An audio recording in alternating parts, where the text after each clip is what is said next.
만나는 시간 나우 함께하고 계시는 지금 시각 10시 44분 14초 막 지나고 있습니다. 이번에는 국제뉴스를 바라보는 넓은 시각을 키워드리는 시간이죠. 전지적 세계시점 인문결연구소 임상훈 소장과 함께합니다. 어서 오세요. 네, 안녕하세요. G7 정상회의가 폐막을 했습니다. 네. 저희가 어제도 어떤 이야기들이 나왔는지 좀 소식을 전해드렸었는데 그래서 오늘은 G7에 대해서 좀 깊이 파헤쳐보는 시간을 준비를 했고요. 이번 G7 회의에서도 뭐 지난해보다 조금 수위는 낮기는 했지만 트럼프 대통령 대 나머지 정상 간 네. 그 대립은 또 여전히 보이는 모습이었어요. 그랬죠. 네, 어떤 면에서 또 이런 일이 지난해와 비슷한 양상으로 벌어졌다고 생각하세요? 그러니까 지난해가 말씀하셨지만 지난해가 정말 심했죠. 네. 지난해는 공동 성명을 발표를 하는데 그걸 나중에 트럼프 대통령이 뒤집는 그런 일까지 있지 않았습니까? 네. 그리고 개최국이던 캐나다의 트루도 총리를 그냥 노골적인 그런 인신공격성의 비판까지도 했었고. 근데 네. 올해는 그 정도까지는 아니지만 그래도 공동 성명이라고 보기는 어려운 그러니까 종료 후에 주최국인 이제 프랑스 대통령과 트럼프 대통령이 나란히 기자회견을 하면서 이제 발표하는 그런 형식으로 택했지 이게 무슨 소위 코미니케라고 부르는 네. 공동 성명은 아니었던 거죠, 사실은.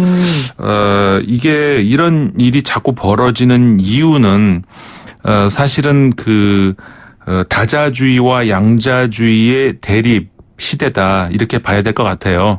그러니까는 20세기의 오랜 시간 동안 수십 년 동안에 이제 냉전 체제를 계속 우리가 이제 겪었잖아요. 네. 근데 그 냉전 체제가 끝나면서 각 두 진영으로 나눠 있던 전 세계가 그냥 각 국가들만 남는 그러니까는 국제사회 차원에서의 만인에 의한 만인의 투쟁이 돼버린 것이죠. 네. 과거에 이제 몇백 년 전에 국가 이야기를 하는 것이 지금은 이제 국제사회에서 이제 그렇게 되면서 네. 그럼 이거를 어떻게 세계를 조정할 것이냐를 두고서 이제 무역 관계가 대표적으로 이제 WTO 95년도에 만들어진 거잖아요. 네. 그렇게 하면서 이제 다자 간에 협의를 통해서 뭔가 문제를 해결한다. 이런 목소리들이 사실 그 이야기도 미국에서 나왔는데 처음에는 지금 현재의 트럼프 하에서의 미국은 트럼프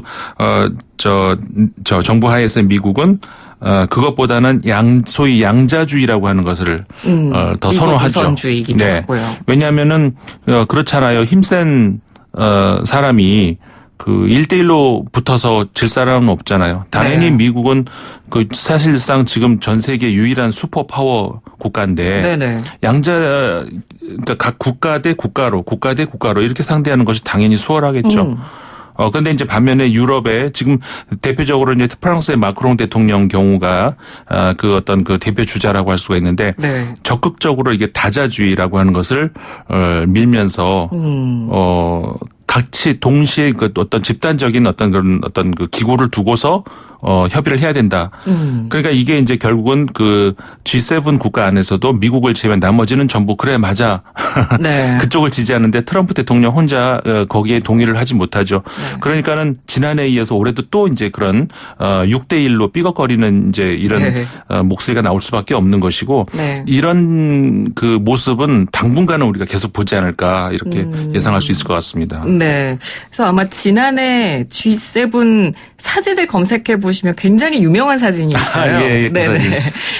그 사진 아마 수십 년 갈 것 같아요. 네. 아마 그 사진이 G7의 모습을 단적으로 보여주는 사진입니다. 그러니까 트럼프 대통령이 팔짱을 끼고 앉아있고 나머지 정상들이 서서 뭔가 이제 트럼프 대통령에게 설득보다 조금 더 높은 수위로 말을 하는 듯한. 좀 답답한 얼굴로 이렇게 쳐다보고 있는 거. 네네. 네. 그 사진을 검색해 보시면 아마 딱 단면을 아실 수 있을 것 같은데 아까 성명이 올해도 나오기는 했다라고 말씀을 해 주셨잖아요. 그러니까 어떤 내용이 들어있었나요?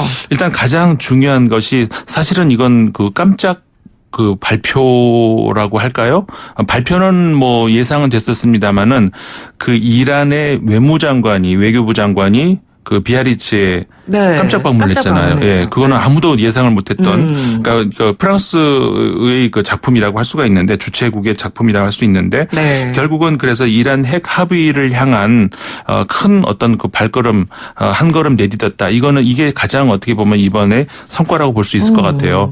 트럼프 대통령과 로하니 이란 대통령 간의 그 만남까지도 가능성이 지금 점쳐지고 있잖아요. 네. 그러면서 이제 이 성과가 가장 크다 할 수가 있고, 그 다음에 이제 WTO를 개선을 해야 된다. 그러니까 뭐 불공정한 무역 관행을 좀 없애야 되고. 특히 이제 그 분쟁을 신속하게 해결할 수 있는 어떤 뭐 방안을 찾아야 된다. 이러면서 이제 WTO를 약간 좀 고칠 필요가 있다. 이런 이야기가 나왔는데, 네. 이거는 자세한 내용은 좀 더 시간이 지난 다음에 좀 들여다 봐야 되겠는데요. 일본 같은 경우가 특히 이제 지난번 우리나라와 그 WTO 그 분쟁 그 해결 문제에서 패소했잖아요. 네. 그러면서 계속 WTO 고쳐야 된다 이 이야기를 일본에서 그냥 계속 입에다 달고 살았는데 네. 그런 어떤 그 뒤에 내막이 있는 건 아닌가 이런 걸 좀 살펴봐야 볼 필요가 있는 것 같습니다. 그 외에도 이제 뭐 사실 이번에도 G7에서 원래는 G7 했다가 G8 됐었잖아요. 네. 다시 G7 됐는데 러시아를 넣냐 빼느냐를 놓고 트럼프 대통령은 넣자. 나머지는 아직 시기상조다. 그거 아니었습니까? 근데 이제 그렇게 그 G8 체제로 갔다가 다시 7으로 내려간 이유가 그 우크라이나와의 분쟁 속에서 크림반도를 강제로 병합한 일, 그걸 두고서 이제 서유럽에서는 굉장한 충격을 받았었죠. 당시에 이게 2014년이었었죠. 그래서 이제 그 계기로 해가지고 결정적으로 이제 러시아가 빠지게 된 건데 이제 그 문제 그러니까는 크림반도를 포함한 그 우크라이나와 러시아의 분쟁 네. 이 문제 조속하게 해결하기 위해서 노력을 해야 된다 이런 내용. 그다음에 지금 가장 뜨거운 이슈죠. 홍콩 문제. 시비요. 네. 네. 홍콩 자치를 위해서 홍콩 그 자치 어떤 체제를 위해서 지지를 보낸다. 이런 내용이 들어가 있었던 것. 이런 것들이 주요 내용이라고 할 수가 있죠. 네. 그래도 그나마 뭐 이렇게 성과가 크진 않았습니다만 그중에 눈여겨봐야 되는 부분이 네. 이제 이란 외무장관이 깜짝 방문한 거. 네네. 워낙 지금 미국하고 이란하고 사이가 뭐 악화일로를 걷고 있기 네네. 때문에 그렇죠.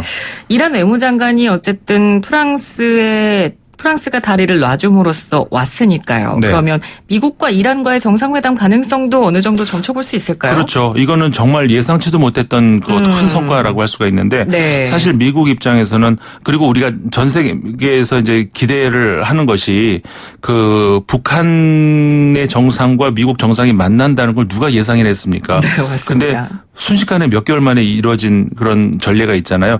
그런 걸로 봐가지고 이란은 왜 why not 이런 거죠.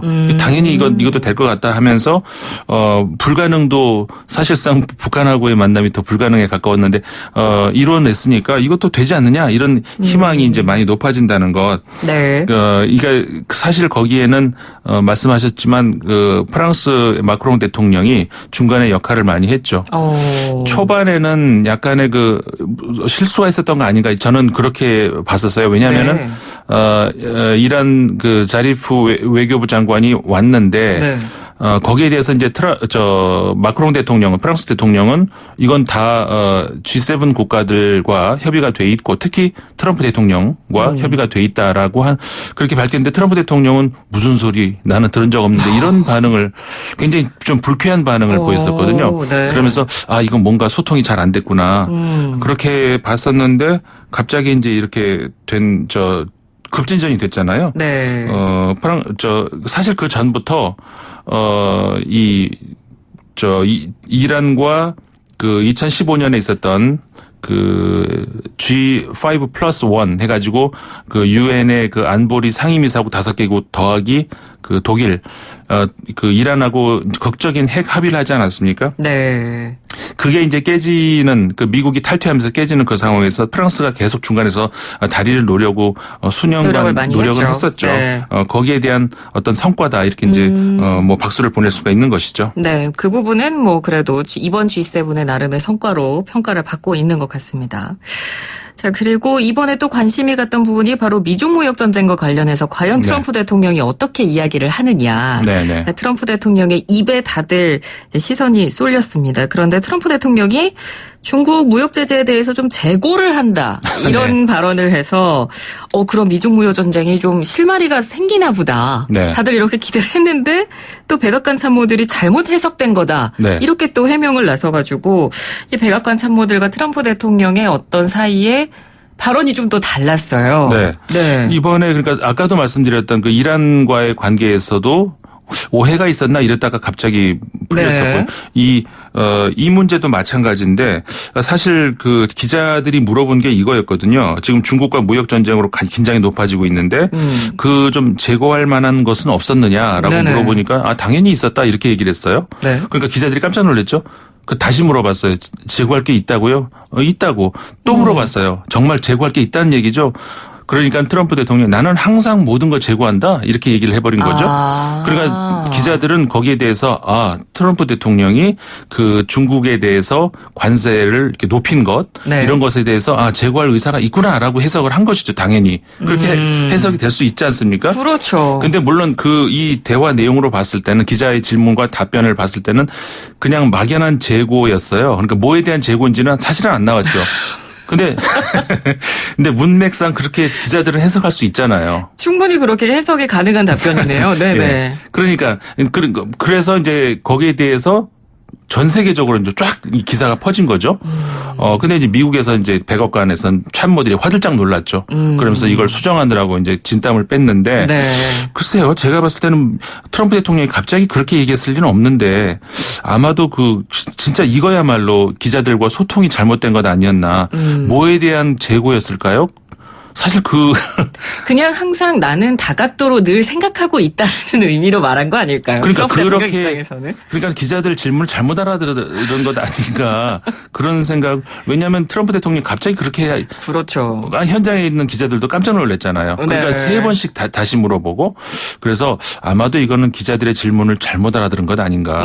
저는 그쪽으로 한 표 합니다. 네, 알겠습니다. 자, 오늘은요, 이 G7 오늘 폐막을 했는데요. 네. G7에 대해서 저희가 총정리해보는 시간을 한번 가져봤습니다. 오늘 말씀 잘 들었습니다. 네, 고맙습니다. 고맙습니다. 지금까지 인문결연구소 임상훈 소장과 함께했습니다.